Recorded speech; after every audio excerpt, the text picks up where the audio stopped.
Technical difficulties.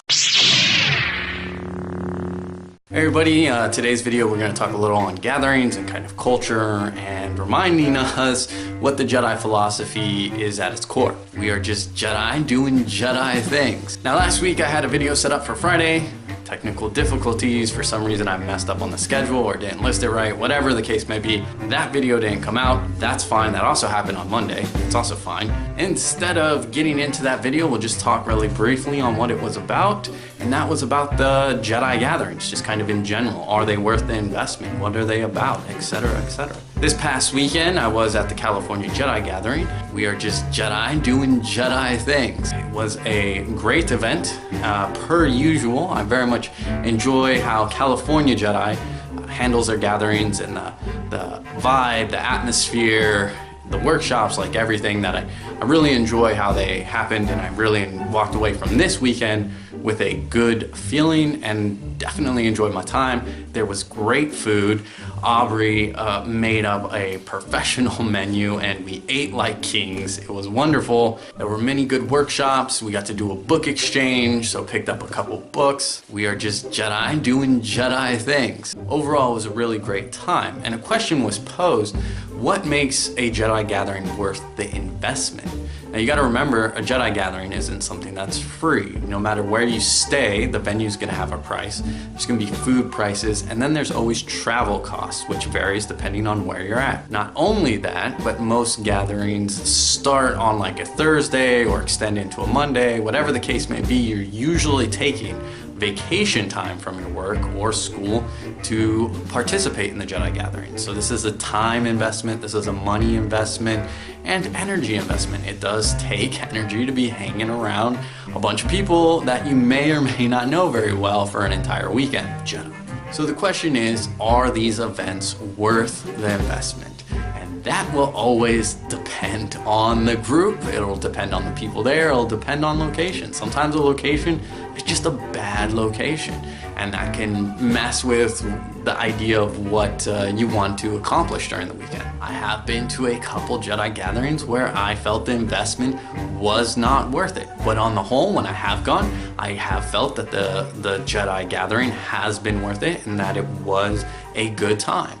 And I, like many other people, walk away from the gatherings with that post-Jedi gathering high, if you will, where you're just really motivated to dig into the Jedi path. You probably talked about new projects, so you're probably starting new projects, new works in the Jedi community and things of that nature. Usually you're just very much ready to go and get into that Jedi lifestyle. We are just Jedi doing Jedi things. Recently there has been some talk on California Jedi and if they have like a different culture. California certainly has its own culture as a state. We do the same practices that all Jedi have. We have the 5 practices, we have the 5 tenets, we still adhere to the Jedi code. All these things are still there.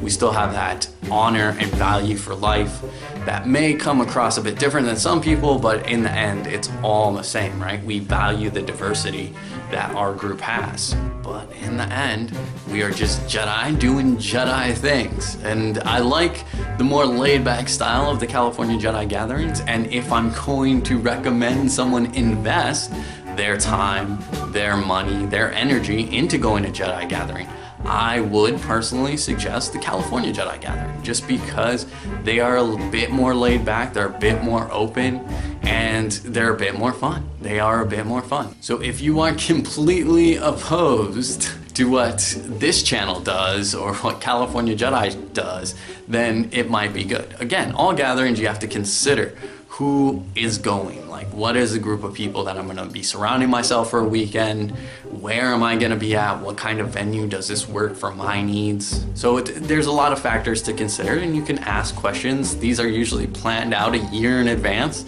so you can really dig into it and see where things go. Now, as mentioned, there has been some talk on California Jedi itself, our culture, what we do, and some people outside of California don't really understand it, so they fill in the gaps with their own supposition. But I think it's important to remember that this channel and California Jedi, we do what we do. We're Jedi in the end, right? Not every Jedi group looks the same. Not every Jedi group has the same focus or applies the principles in the exact same way. And that's fine. Again, diversity is okay, as long as you adhere to the main principles, and that's something we stick to. It's always an open dialogue, so if you are interested in learning more about Jedi and Jedi philosophy, or California Jedi in general, you don't even have to be from California. You can still check out the website, links in the description below. And there's plenty of lectures and lessons and videos and things like that that you can look at and see where it falls on your table of Jedi. Anyhow, I think that's it. Videos should hopefully finally be getting on schedule. I keep saying that.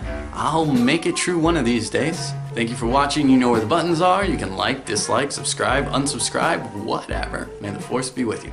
Does an organization adhere to the path? Does it adhere to the principles, practices, goals, things of that nature? Is it something that still encourages living the Jedi lifestyle?